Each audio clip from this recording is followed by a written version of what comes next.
Et je l'ai fait en l'espace de 7 mois seulement. C'est du jamais vu, du jamais vu. Et je suis vraiment honoré de l'avoir fait.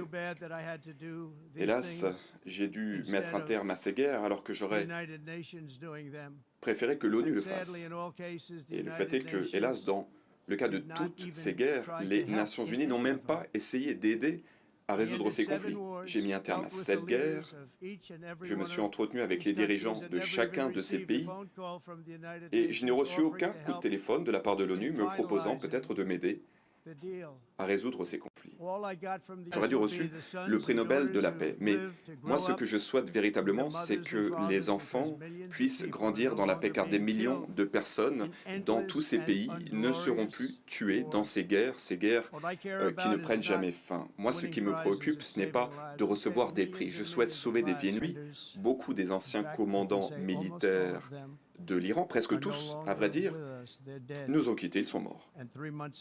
Il y a 3 mois, avec l'opération Marteau de minuit, 7 bombardiers furtifs ont largué des bombes à forte pénétration pour cibler les principales infrastructures nucléaires iraniennes. Toutes ces infrastructures ont été absolument éliminées. Aucun autre pays au monde n'aurait pu faire ce que nous avons fait. Aucun pays ne dispose même de l'équipement. Nous avons les meilleures armes au monde. Nous détestons les utiliser, certes, mais nous l'avons fait. Et ce que nous avons fait, cela fait 22 ans que d'aucuns souhaitaient le faire. Nous avons démoli les capacités d'enrichissement de l'Iran et nous avons ainsi mis un terme à la guerre des 12 jours entre Iran et Israël. Les deux pays à la négociation d'un cessez-le-feu à Gaza. Il faut que cela cesse. Hélas, le Hamas n'a de cesse de rejeter toutes les offres raisonnables dans les pourparlers de paix. N'oublions pas ce qui s'est passé le 7 octobre. D'aucuns souhaitent encourager la poursuite du conflit, et donc certains pays souhaitent de façon unilatérale reconnaître un État palestinien.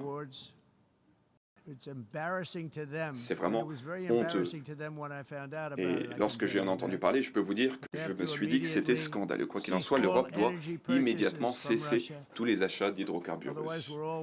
Sinon, nous allons vraiment perdre beaucoup de temps. Donc moi, je suis prêt à le négocier. Nous allons en parler aujourd'hui avec les pays européens, tous les pays européens réunis dans la salle. Et je suis sûr qu'ils sont ravis de m'entendre en parler, mais le fait est que moi, je ne mâche jamais mes mots. Nous souhaitons combattre les menaces que font peser les armes les plus dangereuses. Nous devons également mettre un terme à la production d'armes biologiques une fois pour toutes. Ces armes biologiques sont terribles. Il y a également les armes nucléaires. C'est encore une casquette qui disait « Trump avait raison sur tout ». Et je ne dis pas ça pour me vanter, mais c'est vrai. Donc vous devez laisser de côté cette supercherie écologique, sinon vous êtes voué à la faillite. Donc je vous encourage vraiment à ne pas vous laisser berner. Je suis le président des États-Unis, mais j'aime l'Europe. Je me préoccupe de l'Europe. J'aime la population européenne.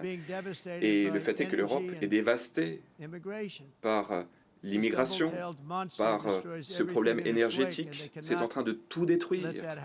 Donc les Européens ne peuvent rester les bras croisés. Vous ne faites rien car vous n'osez pas froisser les gens, vous êtes en train de détruire votre patrimoine.